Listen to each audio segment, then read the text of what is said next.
继续来看郭文泰卡到金华城的备案防收押禁见，讲台北地检署上紧明仔载就会甲郭文泰来起诉。昨平安暝，郭文泰的太太陈培琪，甲民众党的干部甲支持者到自由广场拜日拜平安回家，也毋过外界预测，这个检察官会建请法院继续来收押着郭文泰。安尼一来，这个案件会刷到台北地方法院的接押庭继续来审理。因为到接押庭了后，郭文泰就会当公开替家己来辩论。这嘛是郭文泰是毋是会当得到自由，是毋是会当搁甲支持者靠倒来的一个真重要的关键。不敢放要蓝色的哦。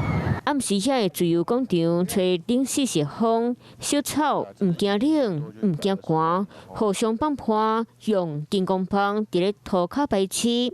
我支持阿伯，我就觉得这也是一个好事情了吼。原来是平安倒档来之，郭文泰的太太陈培琪嘛伫咧人潮内底，含小草同齐排立体。郭文泰牵涉金华城备案防羁押禁见已经3个月过，北检上紧伫咧明仔载起诉。昨平安夜，民众党组织部副主任林昭宪就支持者来甲郭文泰斗旗号。我希望我们的民众党的党主席还有我的先生能够平安回家，那也是回家能够陪我过圣诞节跟过年。自治一区拢是对翁婿思念操心背包。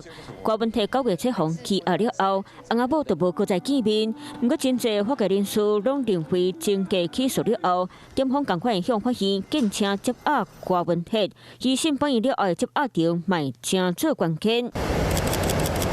防羁押4个月期间，郭文泰无法度对外发表谈话，就含什么事党主席拢家己当透过协会，不过到接押庭就当公开答辩，互郭文泰会当搁再开嘴讲话。冇机会当避开民众党因碰碰气氛，那正办起诉金华城20%的用这种例，都可能会撤销。台北市长蒋万安回响，已经成立专案小组，针对起诉所的建议，那真正违法，接并看处理。Hello， 我是林明瑞。想要抢先掌握最及时的新闻资讯吗？赶快订阅、按赞、开启小铃铛，锁定我们华视新闻的 YouTube 频道。